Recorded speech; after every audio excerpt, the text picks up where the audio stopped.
narito naman nga ang bagong issue ngayon mga idol, Sasa Girl versus Buknoy Glamour and Management. Nagtrending nga ngayon mga idol ang tungkol sa naging komento ni Sasa Girl sa past issue ni Buknoy tungkol kina Vice at Ayon at Aura noon. Sa isang podcast ay nasabi ni Sasa na meron daw dalawang influencer ang na-cancel sa LGBT Pride. At walang iba nga ito kundi sina Buknoy at Jabo. Matapos ang makita ni Buknoy ito ay agad-agad ito naglabas ng kanyang statement. Na galit daw ito. At kasabay din ito ay pati ang manager ni Buknoy ng Star Image ay naglabas din ng kanyang opinion sa kanyang TikTok live na pinagpipiestahan na ngayon. Narito nga ang mga video ng mga kanilang mga pinagsasabi. Gusto ko nga pag-usapan yung mga eksena. Hello! Ang daming mga influencer ngayong Pride Month na na-cancel.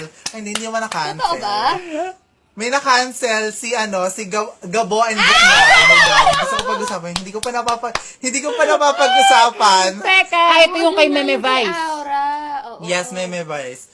Oo. Pero hindi siya Pride Month, no? Parang kailan ba yun? Hindi ko na Tagal matandaan. na, Hindi ata mga Pride Month yun. 2 months ago na yata. Pero oo, ang dami Recent mong lang in-expose. Ang dami yung in-expose niya si Sasa, yung sa manager na pedophile. Ay, Napakarami. okay. Numero Yes, uno, pag-usapan natin yun. Okay. Pag-usapan Go. natin yun. Oh my God. Well, kasi ano ang tawag dito? So, bibigyan ko kayo ng background sa kung ano nangyari. So, ganito yan. May isa kasing parang parang agency. Tapos yung agency nila is, mga nag-handle ng mga influencer, ganyan. Hi guys, good day. So ayun, dito kami ngayon sa 88 Hot Spring and may nagpakita sa amin ng podcast and podcast siya ni Sasa Girl. So ito lang yung masasabi ko, okay? Before that, gusto ko lang sabihin sa inyo, i-clarify na hindi ako nagagalit, kundi galit na galit. Huwag niyo na lang gawing issue to, but still, ito na yung komento ko. First of all, Sasa Girl, oo, ini-educate mo yung mga taong nagkakamali dito sa TikTok, pero bakit kailangan pakialaman yung mga dating issues? Bakit? For what? Para kumita ng pera? Para dumami yung mga fans? Para dumami yung followers? Para saan? Gusto ko malaman kung ano yung point. Kasi, alam mo yun, napakatagal ng issue, gusto mo pang buksan. Ngayon, alam ko, madaming natatakot kay Sasa Girl or whatsoever. Ayoko gawing issue to, pero alam mo, Sasa, sa industriyang to, kailangan piliin mo yung mga taong babanggain mo. Piliin mo yung mga taong kailangan mo i-call out. Kasi hindi lahat ng taong i-call out mo, nagkakamali parate. At ikaw ba, Sasa? Hindi, Sasa, hindi. Sasa girl. Perfecto ka ba? Hindi ka pa ba nagkakamali sa buhay mo? I'm asking you, I need the fastest answer right now. And also, hindi lang to yung part 1 na magsalita ko about you. Yung part 2, malalaman nyo kung gaano ko galit na galit. Pero yon, wag na lang gawing issue to, pero nasa sa inyo yun. Siguro, let's say, kampante ka kasi marami kang followers ngayon, marami kang viewers, marami kang fans, marami kang listeners, pero for how long? Sasa Girl, for how long? Kino-call out kita ha? Kino-call out kita. Love you and God bless. And lastly, maraming influencers na nagsabi sa akin na bully ka, okay? Isa kang malaking bully sa kanila. And if you think that you are powerful, no, you're not. No, you're not. Okay?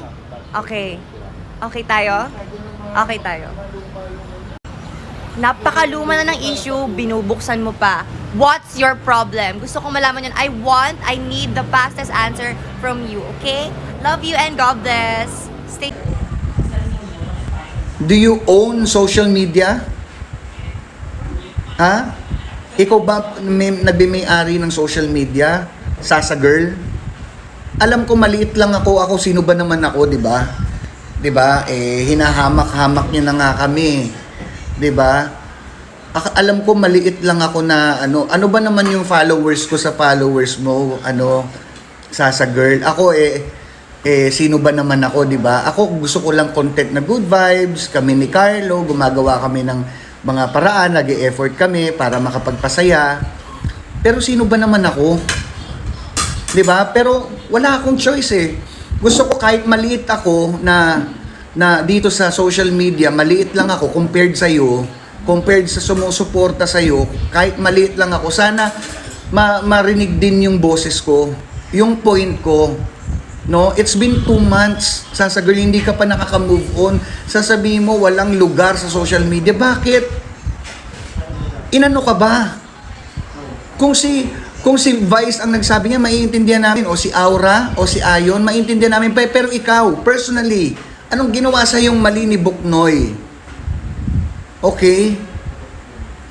Alam nyo, behind the cam, hindi nyo alam yung impact sa girl ng ginawa nyo sa bata.